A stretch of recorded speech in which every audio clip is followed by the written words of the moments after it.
So I'm going to stay big picture, going to stay high level, but I'm very happy in the Q&A to follow up and also give you my email address at the end if you want to talk a little bit more around specifics.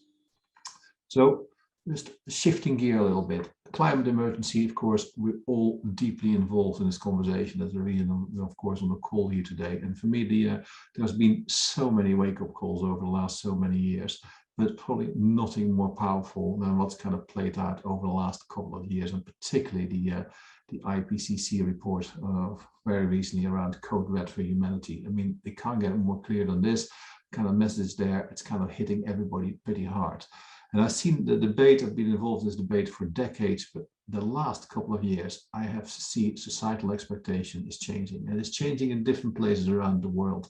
If you're sitting in Northwest Europe, it's a very different conversation than you're sitting in Africa or Latin America or the Far East. But it is certainly driving the kind of societal expectation. The way we're saying is people demand action. They see what's happening on the COVID kind of world and saying is actually if we can unite the world on things like COVID, we certainly should be able to unite the world on things like the climate emergency. And that pressure is increasing. And you can see the pressure on companies, on organizations, on governments is actually kind of driving behavioral change. We saw what happened in Milan when the youth group came together with some of the leaders last week. And of course, as we in the run-up to COP, you kind of see this continuous element around the voices from all over the world getting this message across. However, although that's good news, the other thing I've certainly seen from where I sit is this increased polarization. You know, there's people saying this is what needs to be done, and we need to stop this. And actually what I feel we stop listening to each other, because again, people have a view and then they listen to the things that reinforces the view rather than kind of listening to the other side. And certainly kind of, I think there are common on the destination what needs to be done, but there's lots of debate around what's the right journey to get there. And that's the debate. I think I'm very pleased that this organization and the opportunity here tonight to be part of it is kind of have that more informed debate. Now, we all know, and I know I'm speaking to converted already, this is COP26 is critical. It's 5 years or 6 years after the Paris Climate Agreement, which of course was the critical part. And this is the event where the countries have to put their national determined contributions in. This is where the rubber hits the road. This is where actually the kind of legally binding agreements come in. But also it's going to put absolutely the spotlight on countries, on industries and organizations to a level we have never seen before. And I know tonight is about energy, and of course the energy industry has a massively important role to play and a responsibility to play to replumb the global energy system. But actually everybody has a key role to play, and that I think is hugely important to note. So if you look at the global emissions, and again, I know we have a very well-informed audience, but sometimes people stand back a little bit. Kind of just on the 200 countries in the world, most, not all, have ratified the Paris Climate Agreement. But it's actually, although of course you want every country in the world to play their part, actually in some respect, there are dominant leading countries who actually really need to change it if you want to move the dial in a big way. And actually, probably the G20 countries plus a few others will kind of make the real difference. But if you look at the picture, there's 10 countries which are kind of 70% of the greenhouse gases, over 70% of GDP, and just around 60% of the world population. These are the countries we absolutely need to get a shift, and you can see them here. You see, China represents more than the next 3 big ones combined. So of course, it's a really interesting challenge as we need to start thinking about is how do we get the commitments coming through? Because if that doesn't shift, it's actually really hard to make things happen. China came out, of course, with their net zero target by 2060, stopping overseas coal.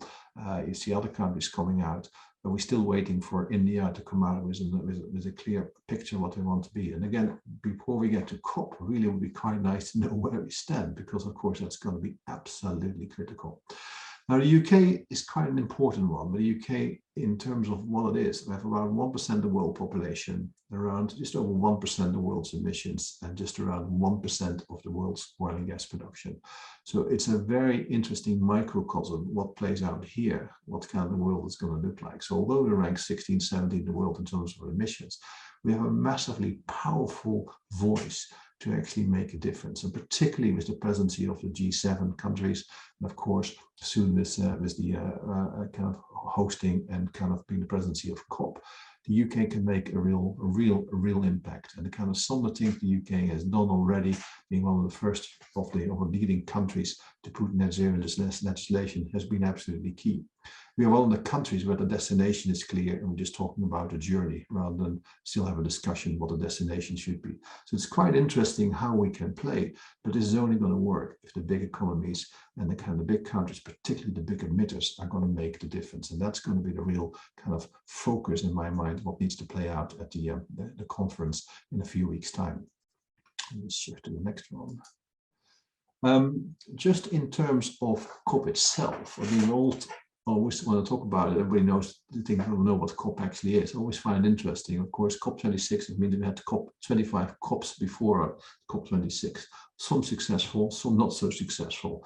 And those with long memories, and I'm sure many on the line here, Kyoto, of course, was a key one in terms of getting the protocols agreed in '97, non-binding, but at least was a great start. And of course, COP21, absolutely critical. And hopefully COP26 will go down in history for the same reason as being a breakthrough element for the United Nations.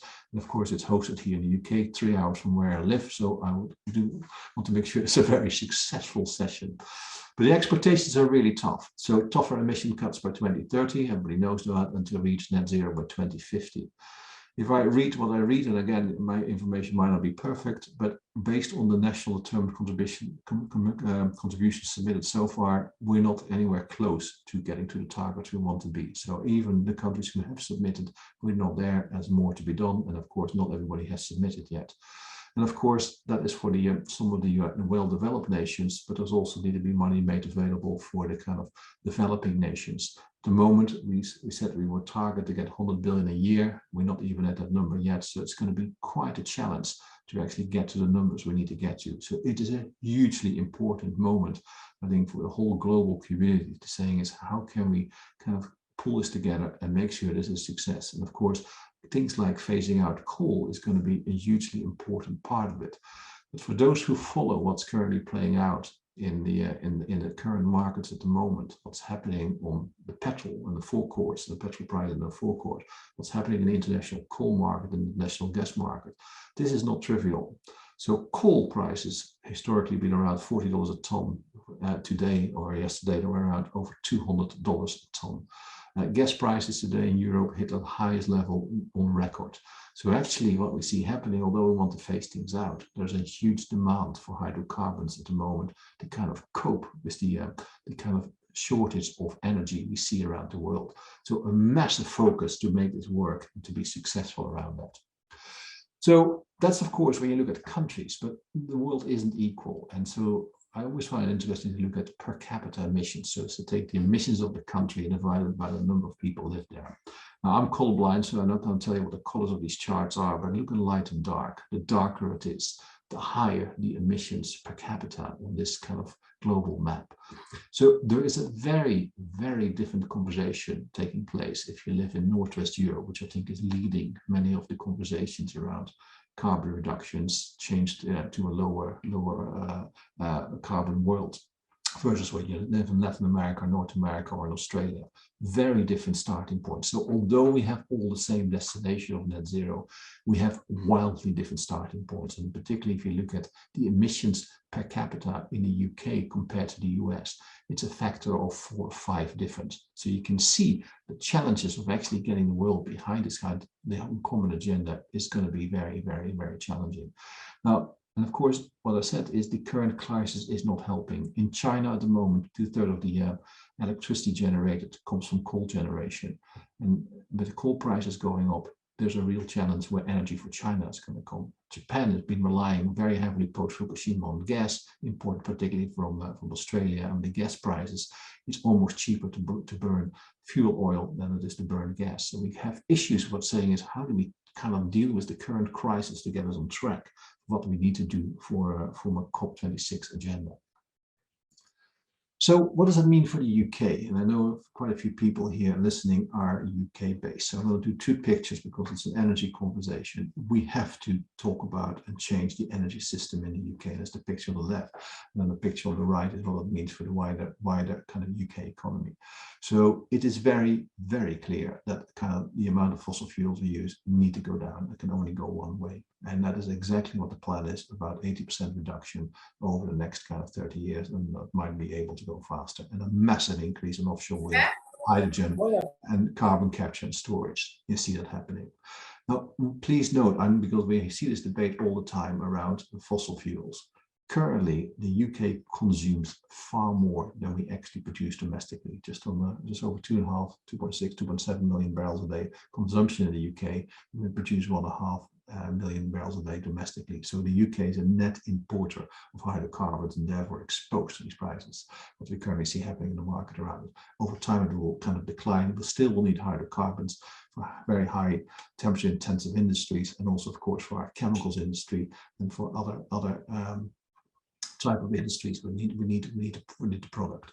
But you can see a massive increase in offshore wind, massive increase in other fuel sources. And just to kind of give you a flavor of what we need to do to get to the offshore wind targets, we need to install an offshore wind turbine every single working day for the next 10 years. So think about the amount of activity need to take place. Every wind turbine every single working day for the next 10 years. That is industrialization of energy generation at a scale we have never seen before. Hydrogen and carbon capture and storage probably come next decade at scale. We see the first starting point happening here. So this is a replumbing of the UK energy system, what's taking place if we get these targets done. So it is a transition, not a switch over. And again, we certainly see oil and gas as being a transition fuel to kind of provide power to the kind of the lower carbon world. Why it's critical right now, I just looked at it, around 30 to 40% of our electricity generation comes from gas. To switch it off would have been a real issue. So we need to be smart of how we make the transition happening in a just and fair way.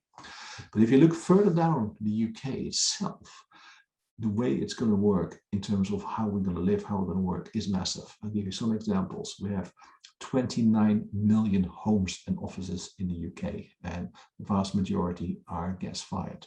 That heating systems all need to change. That's not a quick one. That is not just generating more electricity. This is around replacing gas boilers with something else. Huge effort. We have almost 40 million vehicles on the road. That's cars, that's trucks, that's buses, heavy goods vehicles, all of that. That needs to shift. And you can see particularly on the cars, we can talk about kind of well over 30 million cars need to kind of go electric or something else. And you keep on going around how we look at transport, food and diet, electricity system, everything needs to shift. This is the biggest shift. And for most of us, this is going to happen in our lifetime because it has to, the start has to happen this decade. A massive shift of how we're going to live, how we're going to work, and how we're going to do stuff. And again, we need to make sure we do it in a just, fair, and manageable way. And to give you a flavor of what not a manageable way looks like is what is currently playing out both in the gas market and in the petrol and forecourt market. That's what it looks like when things don't get managed in a smart, balanced, and thoughtful way. Now, the good news is many companies are already on the case. And again, I know it's an energy conversation, but actually this is going way broader than that. And the real good news is that whatever you look in every industry, companies are already focusing on making their contribution to net zero. This is again a snapshot of some of leading companies. And again, why we believe, because people want to work for companies where their values are aligned with the net zero agenda. And it is great to see that oil and gas companies, energy companies, supermarkets, house builders, insurers, everybody targets that common agenda, which I think is a hugely powerful and kind of important element. But there's also an interesting one, and I took this chart, I saw it a wee while ago, I thought it was really powerful. What can we do individually? Because I thought I was a very good corporate citizen living in this world every day. So I fixed my light bulbs and I've been driving a hybrid car for 10 years and I do all the good things. But actually what I realized is that when you look at the impact you make on the things you do, you're going to have to actually, and I have to fundamentally shift my life. I've spent most of my time on the left hand of this chart upgrading my light bulbs and kind of go for the hybrid. But actually, it is about fundamentally shifting the way we're going to live. Kind of think about, do I need a car at home, fly less, or do all these kind of things? Because actually what we find is this is actually kind of impacting all the way through our lifestyle and society and how we're going to operate. So very interesting when you look at it on a global macro level, we will have more people in the world. So our population will go up. Actually, our energy use per person will go up, particularly as developing countries far more copy the lifestyle we have in the developed worlds. But actually, the only way we get our carbon emissions down is actually taking the emissions per unit of energy used and get it to zero. So you can see a huge focus of net zero impact on cars, net zero fashion, net zero food, net zero built environment, and all the things that go with it. Hugely important, and certainly I learned in my time is to be more on the right-hand side of this chart than on the left-hand side. So conscious of time, I said I would only do it for give you the overview. There is a real change happening. This is requiring unique leadership. This will require unique collaboration to a level the world has never seen. This is requiring a replumbing of the global system. This is requiring a new way of thinking. Now, not everybody will like it. Not everybody will kind of lead. Not everybody will be there from day one. But somebody has to start. And I think there's no better way than start in a place where the energy is there. And that's certainly, I think, in Northwest Europe, in the UK, and in Scotland. So I'm going to start.